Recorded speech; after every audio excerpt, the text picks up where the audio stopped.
Hey Siri, how can I change my life?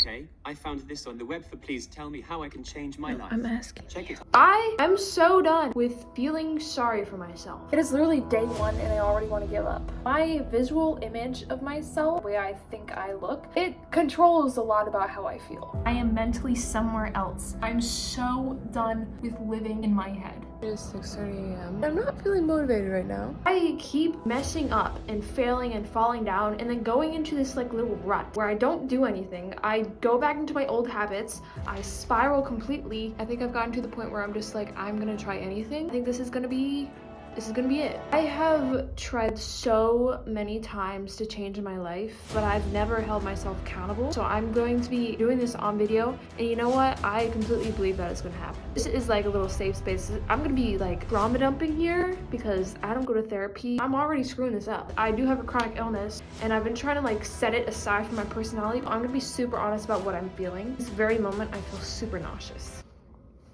And it's hard to deal with this. Am I crying already? No, we're not doing that right now. We're not crying right now. I have a chronic illness. It makes me feel like this all the time. So I can't really have anyone else have control for my life but me. For every single bad habit you have, there is an underlying reason. And those reasons are messages from your subconscious mind. Before anything else, you must identify what those reasons are. Take disorganization, for example. In The Mountain Is You by Brianna West, it is said that disorganization is really just a distraction that serves an unconscious purpose. Without cleanliness, we create fewer opportunities for ourselves. And we know this deep down, but we know that as soon as everything is clean and organized, we get an uneasy feeling. That's because we recognize that everything is now in order and we must get work on doing what we need to do or who we want to become. We do this because when things are a mess, we're always a step away from showing up. I just came across this TikTok video and I started crying. Didn't expect to cry. It was a TikTok of this preacher talking about God. It happened to be a message about loneliness. I'll probably play the video. Before God ever next levels you, he separates you. Stop calling it loneliness. You're not alone. You've been separated. Now listen, God separates us for 3 reasons. Number 1, anytime God separates you, it's because I want to give you the tools necessary for your destiny. That's the first reason I've separated you. You're not alone, boo-boo. You've been separated. The second reason that God separates you is because I want you to clearly know my voice. You're surrounded by too many voices to where you can't hear my voice from the coach's voice, to your friend's voice, to your bae's voice, to your mama's voice. I need you to know my voice. So I'm gonna put you in a season where I could train you and teach you how to know my voice. And the third reason that God separates us, which is my personal favorite, he separates us to make us unrecognizable to the people who only knew us by our wound. I am so lonely, and sometimes all I want to do is talk. Here's the thing, I can be in a room full of people and still feel alone. My loneliness has nothing to do with the amount of friends I have. Bro, you're ruining my montage. Stop! Anyways, my loneliness has nothing to do about the people that surround me and everything to do about how I feel mentally. The only time the loneliness has ever left me was when I achieved something on my own. In the moments where I found clarity in who I was and what I was doing here, that's when the loneliness finally left. And it's ironic because I felt less alone when I was actually alone. You see, it's really easy to mistake independence and loneliness, but there's a fine line between the two. It's almost insulting to see them compared. That doesn't mean I don't seek human connection. It means that whenever I come across some kind of connection, things just don't work out. So it is with my understanding that I'm supposed to be alone right now, because I only find my revelations in the dark. I'm changing. From this day forward, I'm changing my life. I'm so done with self-pitying, so done with giving up and sleeping in. Know what they say? When you're most scared to take the jump, do it. And I'm done. You understand? I know what I want. And that's the best thing ever. I'm young and I know what I want and I'm so grateful for that. But I don't know how to get there and I'm terrified. Probably wondering what it is that I want. And it took a long 3 years of isolation for me to figure this out. So if you don't know what you want right now, please do not feel pressured or as if you're behind. Okay, we're done with the sad music now. It's kind of hypocritical, not gonna lie. What do I want? That's a question. What do I want?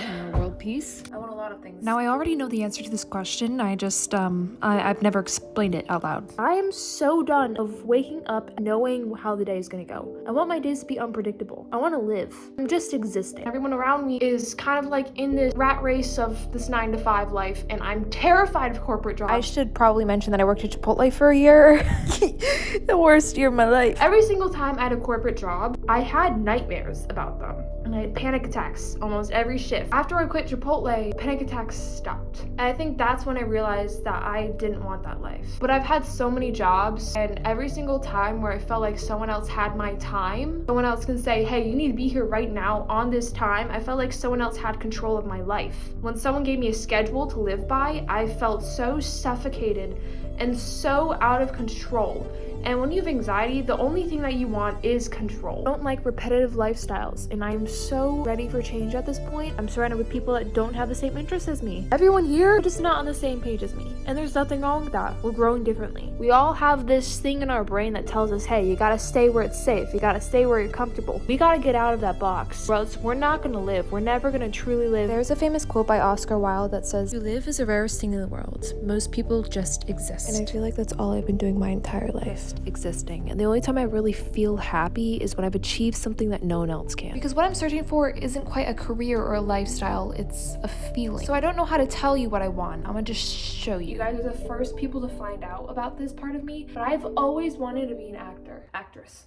Always. My entire life, all I've ever wanted to be was an actor. But I've never actually pursued it or anything because I thought it was just like a pipe dream that everyone had. The urgency to become an actor started when I was 8. I kind of just shoved it beneath the surface and I'm just like, there are other things that you can know do. that if I don't try, at least I'm gonna regret it later on, and the last thing I need is regrets. So now I'm gonna tell you my 6-month plan. It's not entirely foolproof, but Rock bottom, everyone. Can't wait to see where we all end up in 6 months. Step 1. Saving up $300K. I've been trying and failing at this one business for over a year, but I'm finally altering my approach. I ordered over $7,000 in dresses so I can resell them and brand myself as a fashion brand. Now it's easier said than done, but I'm hoping I can generate enough money, preferably over $300,000 by September with my business. Once I have saved up a little bit of dinero, I'm going to invest half of it in the stock market because go big or go home, bro. I don't in know. September, whether I have $300K or not, I am moving to New York on my own at 19 years old. And I mean, I'm running away. I'm probably not going to tell my parents until I'm there. The reason I won't tell my parents is because they're going to talk me out of it. They're very orthodox. And the reason I'm moving to New York is because I know that if I move somewhere and I have to pay for rent, I'm going to feel more motivated to do stuff. I'm going to be working my butt off every single day. Whereas if I live at home, I have rent paid already. I don't have to pay for anything, not even groceries. Well, I have to pay for groceries, yeah. Like just gas, grocery. Oh, fuck me. No. I'm going to stop cursing from here on out, by the way. Now, my fashion business is a drop shipping business. However, it's now wholesale. I realized a long time ago that I can make a lot of money from drop shipping, and I actually made about $80K last year simply from just doing drop shipping. And I barely even worked. However, half of that went back into the business, so I currently only have $40K saved up. There was a lot of problems with the drop shipping method. The tracking was taking over months to arrive to my customers. And because of that, I had to do a lot of refunds. But now I have all the stuff at my house, and the items are higher quality. Basically, my service is fast shipping and authentication. Bro, you want to be an actor and you can't even speak? Shut up, bro. Anyways, if you guys want to learn how to be a drop shipper, I can literally make a second video. Just please let me know. Drop shipping has saved my freaking life. It is the reason that I graduated early, and it's also the reason that I had the courage to quit my Chipotle job. I can't even imagine how much I can make if I actually apply myself. So this year I will be rebranding myself and completely altering my approach. That's my main goal, is using this business to become financially free. Like, some people are making freaking 6 figures a month from this. There was once a night that I made $10,000 in less than 24 hours. So please, I will be more than happy to help anyone. Step 2. Acting classes. So there's an acting school in New York that I want to go to. No, it's not an acting school. It's an acting class. I believe it's called the Barrow School, and Anne Hathaway went there, and they basically train you, give you classes, and that is one of the reasons that I want to move to New York, is because the opportunity that New York brings for people that want to do acting or modeling or anything in the fashion industry. It is literally the hot spot for people with those interests. Another reason I'm moving there is because my cousin, who is also my best friend, she lives in Connecticut, about an hour away from New York. If anything goes wrong, they're right there. I love New York. And I know a lot of people it's a very controversial subject, but I just love this city. And I feel a sense of belonging when I'm there. My backup option is move to Miami. You know what they say, if you're around rich people, you will become a rich people. When you surround yourself with people that are so intimidating to you, you will feel a drive in you come out. I read the story about this girl who moved to Miami. She was completely broke, and she became friends with a bunch of millionaires. And they taught her how to become a millionaire. A few months later, she's a millionaire. It's kind of weird how that happens, but it's like, who you surround yourself with is who you're going to become. And then there's step 3, which is mentality shift. 90% of change is mental. Because at the end of the day, we can literally go anywhere and still be unhappy. We all want to be somewhere else, but the thing is, subconsciously telling our minds that wherever we are is not where we want to be. So you're gonna go ahead, you're gonna run away and travel the world and try to look for happiness in places that don't exist, because happiness is not something that is supposed to be found. Happiness is something you become. I thought this was BS at first. So I went ahead and I traveled, guys. After I graduated high school, I was set to go to London and start my life. After an unfortunate turn of events, I had stomach ulcers and my dad was cheating on my mom. I went to London anyway, thinking that it would be relieving, and that was the worst few weeks of my life. I remember the day I got out of urgent care, I asked my sister to take a photo of me, and I posted it on my Instagram because I wanted other people to think that I was having fun in London, and I realized right then and there what I was doing. So I promised myself if I ever did social media, I would be completely honest. Speaking of honesty, I am having a shit day, guys. I started a juice cleanse and I got my period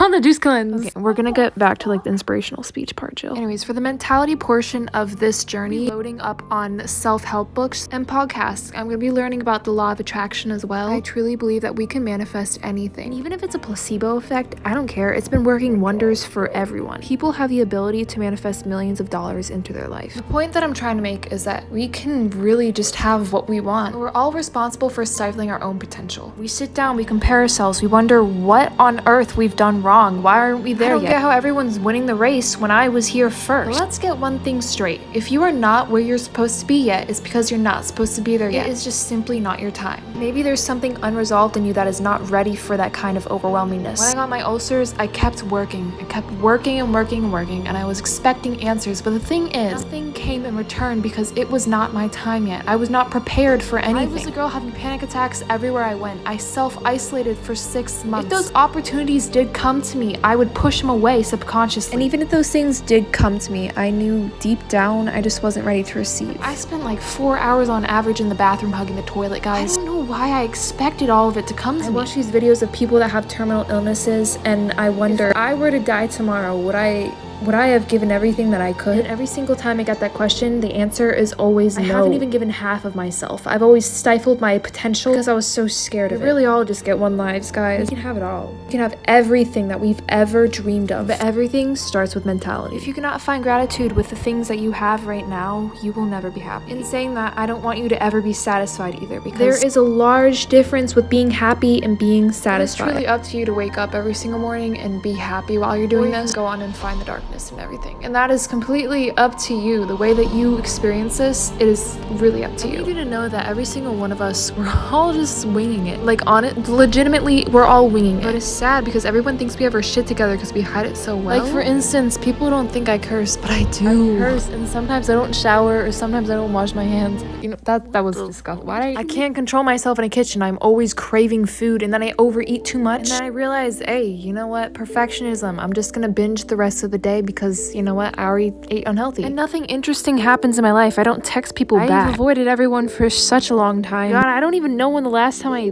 socialized with an actual friend. And if I'm being honest, I don't want to socialize. Because when I'm doing something that has nothing to attribute to my future goals, I feel as though I'm in the wrong place. I feel so selfish admitting that. But there's something to be said about that uncontrollable call to constantly want more. But I'm also numb. Things are getting repetitive. I'm not changing. I keep saying I will, but I don't. I'm just numb, and I want to feel something. So I begin to abuse escapism. I read books on it, and then after reading those books, I go into a rut, post-book depression. I listen to music for over 7 hours a day. I play the music so loud that I can't hear my own thoughts. And because I have anxiety, I also struggle with maladaptive daydreaming, which is a tendency to constantly daydream. You daydream to an extent where you're not mentally in the present, and that's just it. I'm always dissociating. I don't feel as though life is real. I feel like my soul has left my body a long time ago. And the only time I ever feel that my soul is close is when I'm working on this. So when I say I'm gonna do this, I am absolutely certain with no doubt going to do this. I am done with living like this. I'm so grateful if you've listened to this whole entire video, but I gotta save the rest of my pep talks for my other videos. I don't care with what happens to this video. I